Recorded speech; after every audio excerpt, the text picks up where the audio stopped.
Kegiatan praktikum 1 mengenai sifat cahaya akan mempresentasikan kegiatan praktikum. Yang pertama yaitu percobaan pemantulan cahaya.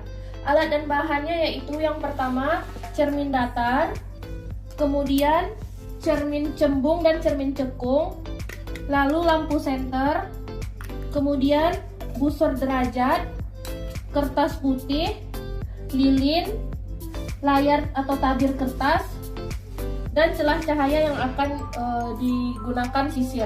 Selanjutnya itu tujuan.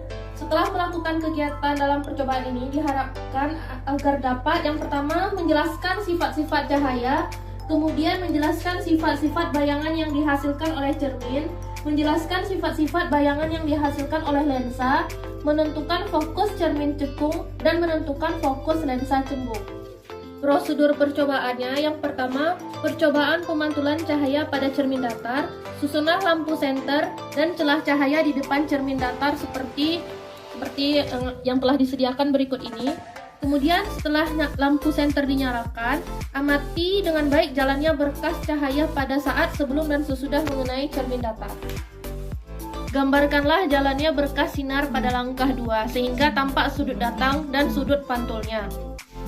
Ukurlah besar sudut datang dan besar sudut pantul tersebut. Letakkan sebuah benda, dalam hal ini lilin, di depan cermin datar. Amati bayangannya, kemudian Anda geser-geserkan di depan cermin datar. Catatlah bagaimana sifat-sifat bayangan yang dibentuk oleh cermin datar tersebut. Dari hasil pengamatan tadi, maka dapat disimpulkan sifat-sifat dari cermin datar. Yang pertama, sifat bayangan yang dibentuk oleh cermin datar itu bayangannya sama dengan yang dipantulkan. Tinggi benda sama dengan tinggi bayangan. Jarak benda ke cermin sama dengan jarak bayangannya ke cermin. Bayangan bersifat tegak, maya, dan sama besar. Selanjutnya, percobaan pemantulan cahaya pada cermin cembung. Pertama, susunlah alat seperti berikut ini: layar, lilin, dan cermin cembung. Setelah lilin dinyalakan, amati dengan baik jalannya berkas cahaya pada saat sebelum dan sesudah mengenai cermin cembung. Gambarkanlah jalannya berkas sinar pada langkah 2 sehingga nampak sudut datang dan sudut pantulnya serta bayangan yang terbentuk. Catatlah bagaimana sifat-sifat bayangan yang dibentuk oleh cermin cembung tersebut. Pada percobaan kali ini, sinar atau cahaya yang dihasilkan dari lilin dapat dilihat yaitu dia menyebar. Kemudian sifat bayangannya pada cermin cembung yaitu maya, sama tegak, dan bayangan lebih kecil daripada bayangnya. Bisa dilihat di sini. Ketiga yaitu pada cermin cekung. Pertama, susunlah alat seperti percobaan cermin cembung tadi.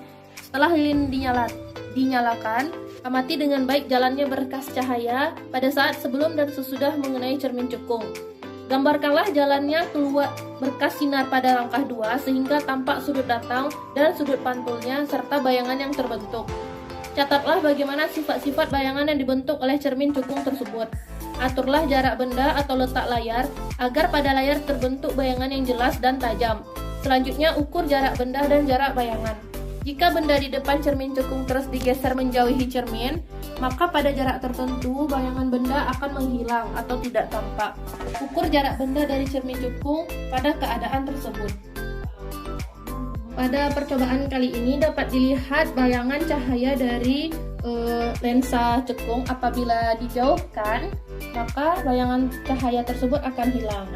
Nah, setelah diukur, jarak yang menyebabkan bayangan cahaya hilang itu sebesar 30 cm. Kemudian bayangan yang jelas yang dihasilkan dari layar setelah diukur, panjangnya itu sekitar 13 cm. Kemudian setelah dihitung, bayangan yang jelas itu sekitar 5 cm terhadap layar. Ciri-cirinya maya sama banyak, bayangan 2 kali atau lebih besar daripada bendanya.